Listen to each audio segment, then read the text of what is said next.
Okay, hi there, mate. Hi, how you doing? Not bad. So, what brings you here? Personally, just the sense of some action. People getting together, discussing the fact that there's a lot of problems within the world, and if we join together as a group, we can actually set some foundations into actually changing this. Yep. Well, this the way it is. I mean, things need to change, and from the bottom down. And I think the only way to do it is via people power. And it's kind of like I came down on Saturday. Was there again Sunday. Had to work on Monday. Yep. I've been here since 4 o'clock last night. Haven't slept all night. It's been a brilliant buzz all last night, honestly, meeting people in the street, actually discussing things with them, having one-on-one conversations. It's a fantastic, I mean, it's been brilliant, it really has. So what's the beat of the crowd like from the sort of the public? What are they saying to you? General, I would say 99%, apart from one guy who thought I was MI6.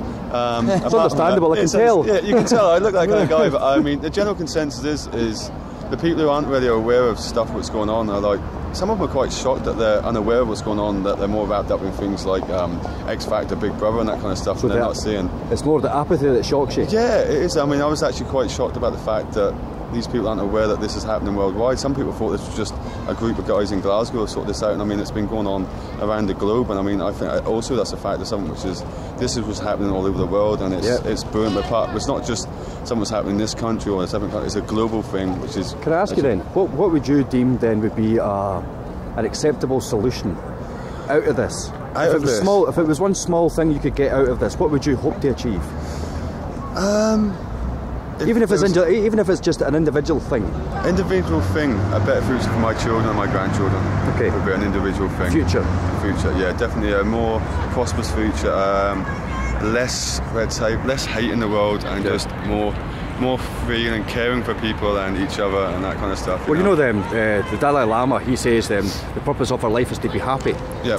You know, that's all I would totally agree with that. I mean, my own personal experience, I used to have my own company and that kind of stuff, and I was the way around. That didn't work out. The last couple of years I've been back down to square one, nothing, but I've met some fantastic people, and within myself, my inner happiness, not to sound too cheesy in that, but my inner happiness is beyond any wealth and any happiness that I will ever get from coin in my pocket. Yeah, that's it. Money doesn't make you happy. Does it help? Money causes problems. Yes, we all need it, and we know we need it to live in this society at the moment that we're living. It would be great, and I would like to see the fact of that money was less evil and more. I've got another question. Have you ever heard of the concept of a resource-based economy? Yes. Right. And I would think it would be fantastic. I think that's a lot of the problem at the world at the moment is certain countries in the world, ours especially, we are going around the world transporting stuff from one point in the world. We are ripping that country of their national resources to feed our greed and stuff. I mean, I grew up as a kid and we could get strawberries in season at certain points. Now you can get strawberries which are flown halfway around the world, and it's just wrong. We are taking the national resources from that country to feed the fact that we've already wiped all our national resources out, and I just think it's wrong. And people wonder why food prices are so expensive. Well, it's because we've got to pay for the fuel. Yeah, of course we do. I mean, globalisation is, in some ways, it's a fantastic idea. I mean, I think people globalisation in the way that the world is uniting as people, but in an industrial way and a capitalist way, the world is becoming globalised is wrong. It's just another way of just expanding. It can only be, I suppose then the term globalised can only be classed as globalised if it takes everybody into account. Yeah, everybody, not just the people who are in charge and not just the people who are making moves. It has to be, you know, if you like, one falling off one. I don't want to be a musketeer, but you know what I mean. I think it's just that we need to start caring about our neighbours more. We need to get back the sense of community within each individual area, and then the sense of a world community as well.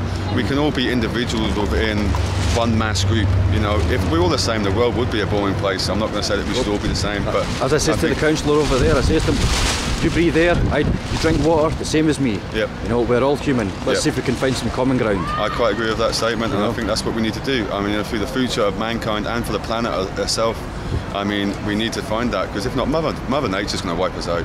Well, Mother Nature and the planet has been there a lot longer than man has, and she will find a way of wiping us out if we don't stop this greed and we don't live with the planet and make the most of what we've got. Perfect. You know?